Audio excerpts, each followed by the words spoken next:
There's a passage on the Scottish Family Party website under the Supporting Families section that says this: "Since the fathers of communism, anti-family ideology has run through politics. The problems with the family are seen to be threefold. Number one, families are diverse, bringing up children differently, and therefore offend against equality. The government must therefore take over as much of the child rearing process as possible to achieve uniformity. Alleged problem number two, families tend to lead to mothers and fathers assuming different roles, and this offends against equality. The government must therefore do all in its power to encourage mothers to enter paid employment. Alleged problem number three, families uphold values and principles that may differ from those approved of by the government. The government should therefore use the educational system to vigorously promote the officially approved points of view." What I want to do in this video is just have a little look at some of the quotations from the fathers of communism. I've got a little book here, The Woman Question, and it's got quotations from Karl Marx, Stalin, Lenin, Engels, the early founders of and influential figures in communism. So I'm going to read through them and just have a look at what they've got to say. So I'm going to start with one from Engels. This is what he says: "We can already see from this that to emancipate woman and to make her the equal of man is and remains an impossibility so long as the woman is shut out from productive labour and restricted to private domestic labour. The emancipation of woman will only be possible when woman can take part in production on a large social scale, and domestic work no longer claims anything but an insignificant amount of her time." Okay, so we're starting off there saying women need emancipating. So they're currently in slavery or bondage of some form. And the solution to that, the only solution to that, is entering paid employment, to the point that only an insignificant amount of the time is spent on domestic work. Okay, let's stick with that. Engels, let's see what he says next. "Then it will be plain that the first condition for the liberation of the wife is to bring the whole female sex back into public industry, and that this in turn demands the abolition of the monogamous family as the economic unit of society." Now, the interesting thing here is this saying that that's the only way, that's the first condition, this has to happen in order to achieve the progress that he wants. It's got to be women working instead of being in the home. The abolition of the monogamous family as the economic unit of society. Now, that's in the sense in which that's been fulfilled. If you look at the tax system in Britain, married couples, the men and women, are treated as individuals rather than as an economic unit. Now, let's move on. Who have we got next? We've got one from Lenin this time. Let's see what Lenin's got to say. "Up to the present, the position of women has been such that it is called a position of slavery. Women are crushed by their domestic drudgery, and only socialism can relieve them from this drudgery.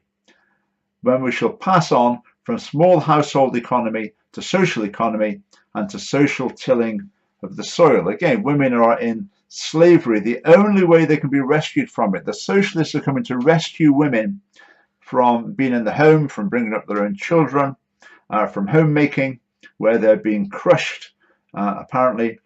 And this can only be, they can only be saved from this by entering employment, paid employment. Right, Lenin this time. "As long as women are engaged in housework, their position is still a restricted one. In order to achieve the complete emancipation of women and to make them really equal with men, we must have social economy and the participation of women in general productive labour. Then women will occupy the same position as men." So it's partly to rescue women from this alleged domestic slavery, but it's also for them to occupy the same position. It's to do with status, it's to do with value in society. And the only way for women to achieve this equal status, equal respect, however you want to put it, is through paid employment.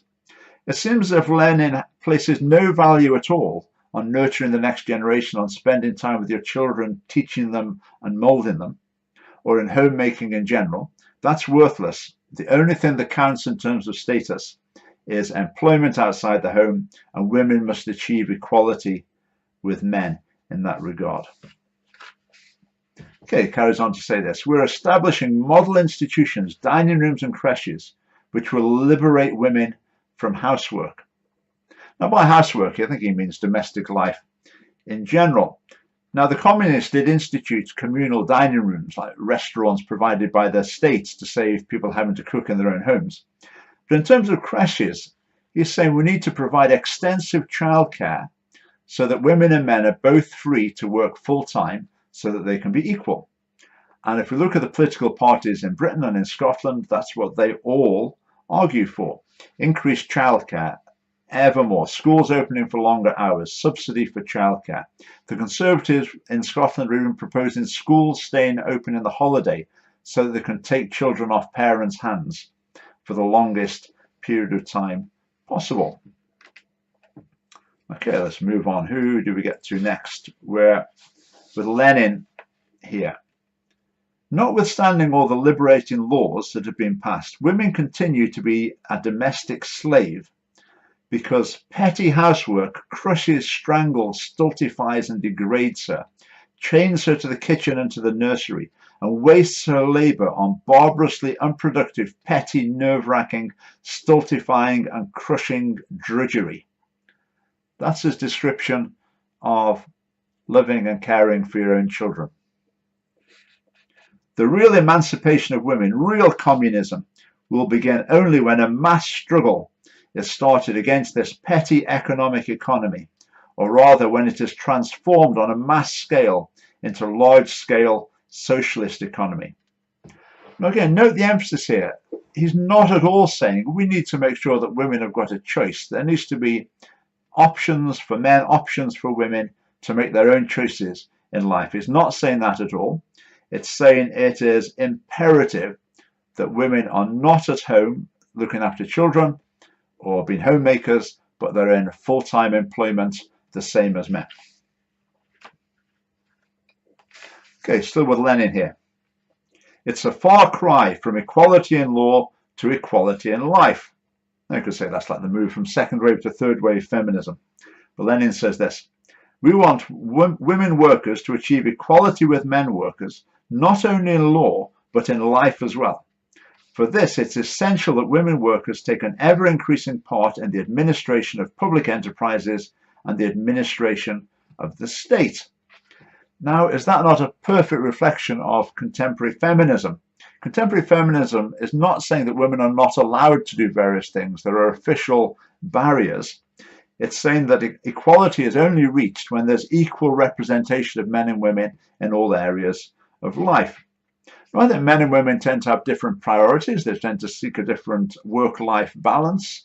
They tend to pursue different careers, which I think is absolutely fine. But on this philosophy, it's not fine.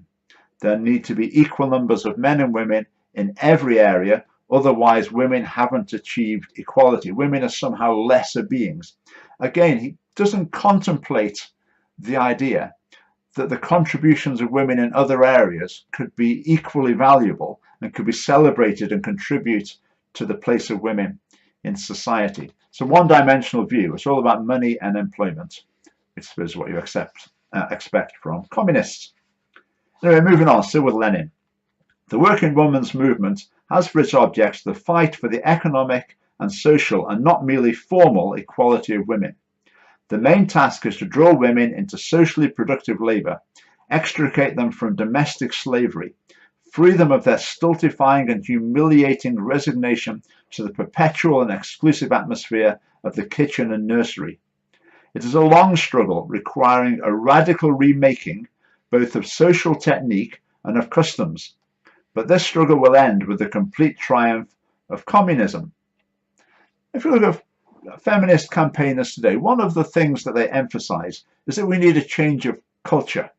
They attack what they call the Motherhood Mandate. They say in our society there's an assumption that mothers are particularly responsible for the care and nurture of their own children, and they see this as the enemy of equality, as does Lenin. Now, I don't see it that way at all. I think the inclination of women in particular to spend time nurturing and caring for their own children is a fantastic thing. I think it's a unique and absolutely invaluable contribution to society. But for for Lenin, it's utterly worthless, and women just need rescuing from it. Right, we're over to Stalin now. The woman worker stands shoulder to shoulder with the man worker. She works with him in the common task of building our industry. She can help the common cause if she is politically conscious and politically educated, but she can ruin the common cause if she is downtrodden and backward. Not, of course, as a result of her ill will, but because of her backwardness. So Stalin's saying here that any women who don't enter employment, full-time employment, they're really letting the side down. They're ruining the common cause.